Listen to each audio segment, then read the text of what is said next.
Assalamualaikum warahmatullahi wabarakatuh. Halo semuanya, perkenalkan, kami dari Laboratorium Paleontologi akan menjelaskan secara singkat tentang paleontologi. Paleontologi berasal dari bahasa Yunani, yaitu paleon yang berarti tua atau yang berkaitan dengan masa lalu ontos yang berarti kehidupan atau hidup, dan logos yang artinya ilmu. Sehingga paleontologi adalah ilmu yang mempelajari tentang sejarah kehidupan di bumi, termasuk hewan dan tumbuhan zaman lampau yang telah menjadi fosil. Untuk dapat membedakan apakah kita dapat menyebutkan mana itu fosil dan non-fosil, yaitu dapat dilihat dengan ciri-ciri sebagai berikut. Fosil cenderung lebih berat dikarenakan senyawa organik umumnya telah tergantikan oleh mineral atau sedimen, serta memiliki warna yang lebih gelap karena mengalami proses fosilisasi yang panjang dan tertimbun dalam sedimen. Sedangkan non-fosil memiliki ciri yaitu cenderung lebih ringan dikarenakan masih mengandung senyawa organik dan memiliki warna yang lebih terang karena belum mengalami fosilisasi dan tertimbun sedimen.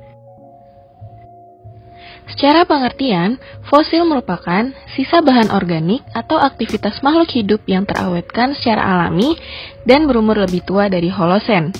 Sedangkan fosilisasi merupakan prosesnya, yaitu proses penimbunan dan pengawetan makhluk hidup secara menyeluruh, sebagian, atau hanya aktivitasnya saja. Agar terjadinya proses fosilisasi memiliki syarat-syarat. Yang pertama, memiliki bagian tubuh yang keras yang masih dapat dipertahankan. Lalu terjadi secara alami di mana organisme yang mati harus segera terkubur agar terhindar dari kerusakan akibat pembusukan.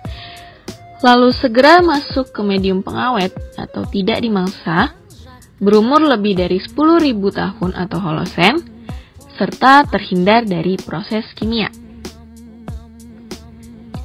Proses pemfosilan dapat terbagi menjadi 3 bagian besar, yaitu yang pertama, fosil-fosil yang tak termineralisasi, fosil-fosil termineralisasi, dan ichnofosil. Fosil-fosil tak termineralisasi yaitu rongga-rongga pada cangkang fosil tidak mengalami perubahan kimiawi atau pengisian mineral. Pada kelompok ini terdiri dari 6 bagian. Yang pertama, fosil yang tidak terubah, di mana banyak dijumpai pada batuan berumur Mesozoikum dan Kenozoikum, seperti gigi ikan hiu, berbagai tulang, dan cangkang moluska.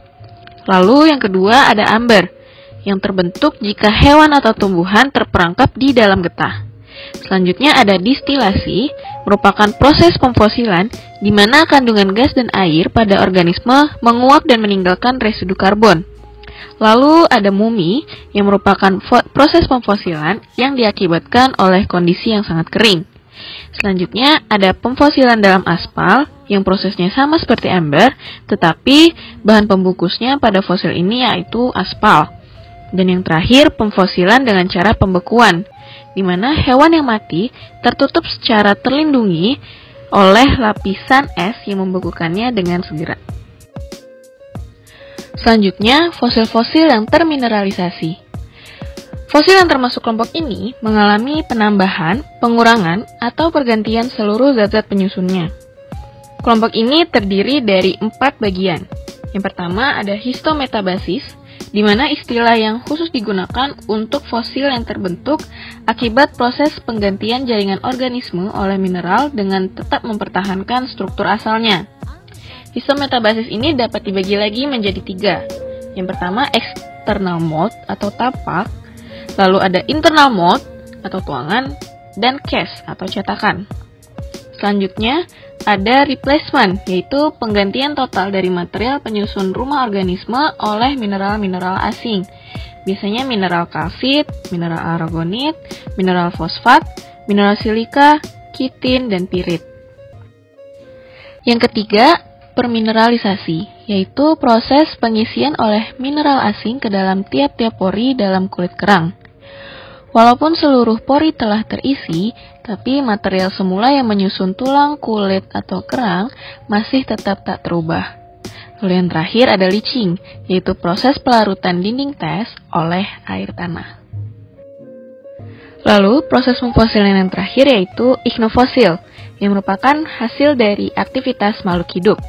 Ini terbagi menjadi 8. Yang pertama ada koprolit, yaitu kotoran binatang yang menjadi fosil yang berbentuk nodul-nodul memanjang dengan komposisi fosfatik.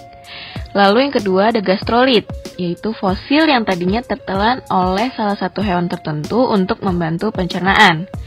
Lalu ada juga trail, yang merupakan jejak ekor binatang. Lalu ada track, jejak kuku binatang. Lalu footprint, jejak kaki hewan yang menjadi fosil. Lalu ada burrow, lubang yang dibuat oleh organisme untuk mencari mangsa dan hidup. Ada boring, lubang yang digunakan untuk menyimpan makanan. Lalu yang terakhir ada tube, yaitu lubang hasil aktivitas organisme yang berbentuk pipa atau tabung. Selanjutnya ada fosil index, yang mana fosil-fosil ini digunakan sebagai indikator untuk menentukan atau mengidentifikasi suatu periode geologi tertentu. Suatu fosil dapat disebut sebagai fosil indeks dengan syarat yang pertama, mudah dikenali dan diidentifikasi, memiliki rentang umur yang cenderung pendek, serta memiliki persebaran geografis yang luas. Setelah kita mengetahui pengertian dan jenis-jenisnya, fosil memiliki kegunaan dalam bidang geologi. Yang pertama, menentukan umur relatif batuan. Lapisan sedimen yang mengandung fosil tertentu dikatakan terbentuk pada waktu binatang yang membentuk fosil itu hidup. Yang kedua, untuk korelasi biostratigrafi, di mana menghubungkan antara dua atau lebih unit batuan yang berada pada tempat yang berbeda dan mempunyai kesamaan umur. Batuan-batuan yang mengandung fosil yang sama dikatakan mempunyai umur yang sama, sehingga batuan yang mengandung fosil dengan umur yang sama dan berasal dari tempat yang berbeda dapat dikorelasikan. Selanjutnya, sebagai data pendukung kegiatan eksplorasi. Lalu, untuk mengetahui evolusi makhluk hidup, di mana fosil ini dapat merekod sejarah proses evolusi makhluk hidup dari masa lampau sampai masa kini. Dan yang terakhir, membantu studi fasies dan penentuan lingkungan pengendapan. Sekian materi dari kami, semoga dapat dipahami dan bermanfaat untuk kita semua. Terima kasih atas perhatiannya. Assalamualaikum warahmatullahi wabarakatuh.